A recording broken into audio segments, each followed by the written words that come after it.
Napakahirap talaga kapag ahon pero isang sprinter ay hindi sumusuko lalo na ito si Ryan Tugawin. Si Ramon ay nasa harapan na kanina pa itong dalawa ay nagkakabanatan dahil kapag pauwi na galing sa ensayo ito talaga yung madalas si Ramon talaga ang nakikipaghamon kung mga china-challenge na yung kanyang sarili na kaya na ba yung kanyang ensayo rin. Pero si Tugawin rito ay pinagbibigyan niya rin dahil ito yung mga sprinter na may pang-ahon pero nagdidepende rin sa ahon kung gaano rin katarik yan. Dahil kapag climber din naman talaga. Pero si Ramon ay isang climber yan. Yun nga lang siguro ay kailangan pang talagang meron pang ensayo rin na talagang tatahakin si Ramon rin dahil sa mga galaw pa kailangan meron kang technique rin na hindi basta gagalaw yung katawan mo. Kung kailangan nakaposisyon na para hindi naman mapagod. At si Ryan Tugawin rito, dinahandahan lang mo niya dito kung may laman yung diin rin nito gawin. Sa nakita natin rito kay Ramon na parang naiilang na siya dahil dito si Tugawin ay hindi basta susuko yan. Dahil nandito tayo sa may Banawi at dito ay napakasarap ang ensayo. Siguro kapag ito ay malapit sa Maynila malamang baka maraming pumapunta rin yung nga lang medyo malayo rin dahil dito kailangan mong oras talaga ang kalaban mo para ikaw ay pumunta dito para mag-ensayo rin. At si Ramon dahan-dahan na siyang bumabagal siguro. Kailangan nga magre-recover siya rin dahil kapag dumikit ito si Tugawin, malamang babanatan ito si Ramon. Kaya ito ay tinitiis ng dahan-dahan dito ni Tugawin. No? Iba talaga ang mga veterano kapag sila ang gumalaw.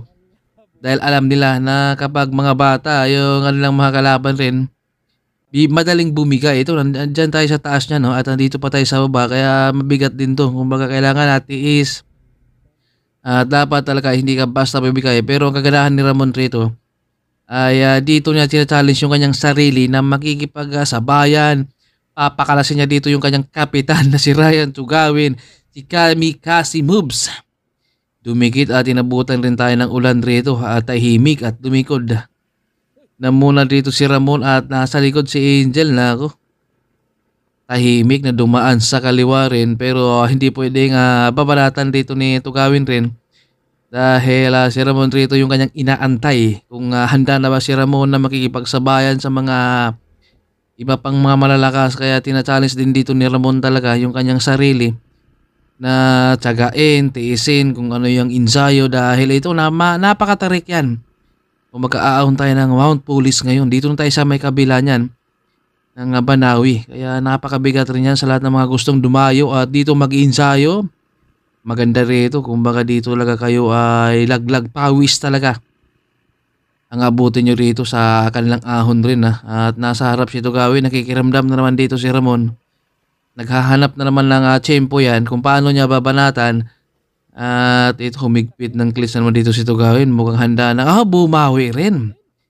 Dito si Ramon at bumawi Kumbaga ito may pakalasan talaga yung dalawa. Lalo na kapag ito ay magkasama sa ensayo. Ito talaga yung mga banata nila. At ayun yung taas Dito pa tayo sa baba. Kaya matarik talaga. Kung napakagandang ensayuhan sana to. Kung malapit nga lang pero napakalayo rin. Dahil kailangan natin bumiyahe na 300 plus kilometers. Kaya mabigat din yan yung mga mahirap at si Ramon dito.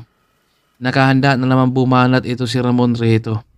Kaya dinidikitan wala nang gustong magtranggo. Kumambyo bumanat na naman. Pinapakalas talaga niya dito. Si Ryan Tugawin ay isang sprinter pero may pang-ahon rin. Aminado dito si Tugawin na talagang iba na ang mga bata ngayon Lumalaban na. Pero syempre dahil veterano to, alam niya na kung ano yung kakayahan rin ni Ramon kaya tinitiis niya rito dahil ang mga veterano hindi basta bibigayan. Aantayan nila kung nag-aantay lang din yan kung sino ang unang bumitaw rin dyan. At nandito si Angel nakapulot ng apple dito sa gilid ng Banawi. Tumatayo na dito si Tugawin dahil kailangan talaga niyang habulin rin dahil kapag si Ramon ay nakadikit rin babalat talaga. Kaya ito ay hinahanap lang muna ng diskarte rin dito ni Ramon kung paano siya makakawala rin. Pero yung tining nasipa ni Ramon parang malulunod din siya. At naiilang na dito si Ramon kaya tumatayo at umaangat na siya ay para makakausad. Medyo light yung sipa ni Ramon dito. Kailangan meron pang diin siguro Pero ang mga climber meron talagang kanya-kanyang mga giling yan. Na kung saan sila yung mga nakakaalam kung ano yung mga tining na gusto nila, kung ano yung mga proper position. Kailangan hindi talaga magalaw yung katawan mo. Dahil kapag magalaw yung katawan mo, doon na yun nababawasan na rin yung lakas mo. Kailangan steady lang, lalo na yung mga climber, Fish Pascual, mga iba't ibang climber pa, si John Rinabara, sila Tudtud. Meron talaga silang kakaibang galaw at position rin. Kaya kailangan talaga rin praktisin rin yung kanyang ahon rin. At si Tugawin rito, may tinatayuan niya rito dahil baka alanganin siya eh. Baka makakawala ng tuluyan rin talaga si Ramon dito. Eh ito may siko, mahirap dito. Ang tarik ng siko. Napakabigat yan, parang abutan niya dito si Ramon dahil naka-big ring ito si Ryan Tugawin na umahon, dumikit, bumanat, nako pinapakalas at binawian. Ito na matachallenge na naman dito si Ramon, kumambyo na delay, umagwat na. Ryan Tugawin rito. Pero hindi sumusuko rin dito si Ramon. Ito yung mga tao talagang palaban na suko kung talagang hanggat kaya, hindi talaga basta susuko rin. Kaya ito, napakatarik yan. Kapag dito tayo sa kanilang harapan, matarik talaga yan. Pero ito ay hindi sumusuko si Ramon rito. Lumalaban talaga siya hanggat kaya niya. Pero ang tanong, kakayanin rin kayang tiisin rin dito. Mahirap din kasi ito, 20 yung habol dito ni Ramon. At malapit na tayo dyan. Nag-aantay na ang mga talbos ng sayuti nandyan sa harapan na pwede nating ilaga rin. Eto, dumikit si Ramon. Hindi sumusuko, bumanat at pinapakalas talaga. Grabe ito ako. Bumumba na, nagkakatinginan. Nako, binanatan ito. Na-delay na naman dito dahil nagpalit ng kambyo kaya hindi na makasipa. Yun nagrogi si Ramon. Bibigay na kaya at lumalaban pa, hindi talaga basta kakalas Bawian lang sila syempre yung ating finish line doon sa Mount Police.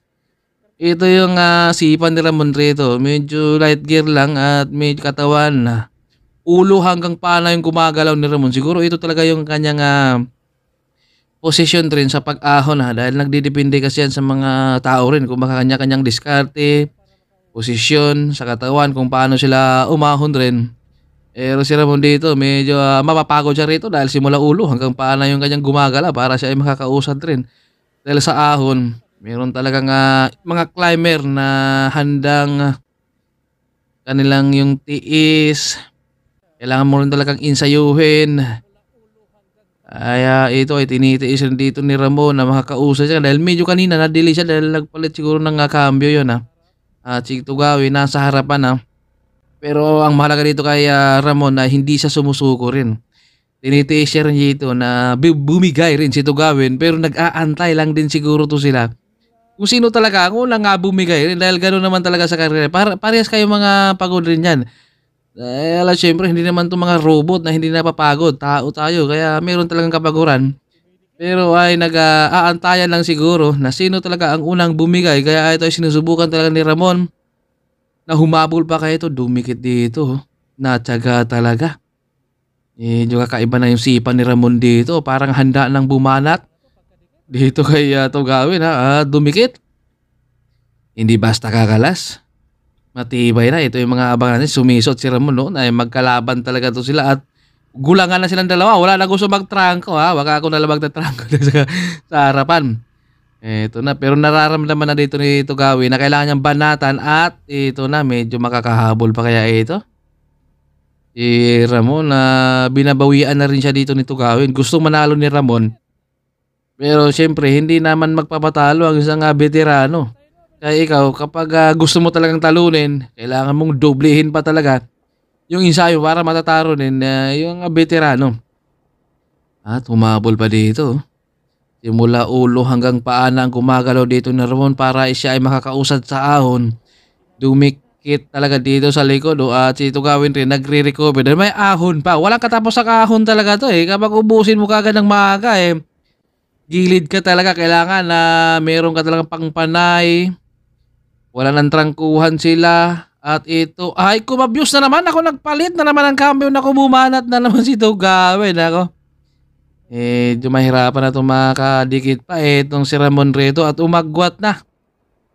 Ito si Tugawin rito at tuloy-tuloy na yung kanyang breakaway. Medyo tumatakbo siya ng 30 km siya dito dahil nagmamadali at meron lang talbos kasi ng sayote dyan sa tuktok kaya ito nagmamadali si Tugawin dahil ilaga pa raw niya. Yan, napakasarap yan. Talbos. Tsaka bagoong kamatis, may kalamansi. Ay, sarap ng ulam na yan. Ito, nakawala na talaga si Tugawin rito. Dahil si Ramon, naiwan na doon, no? Sa baba pa. At dito na tayo malapit sa tuktok sa may Mount Police. At ito, inabot na naman talaga tayo ng ulan. At grabe yung ahon rito. Napakasarap. Talagang pagpapawisan kayo kahit malamig. At napakasarap dito. Kung mga nag-i-enjoy sila sa kanilang pakalasan. Maraming salamat sa lahat ng mga nanonood natin.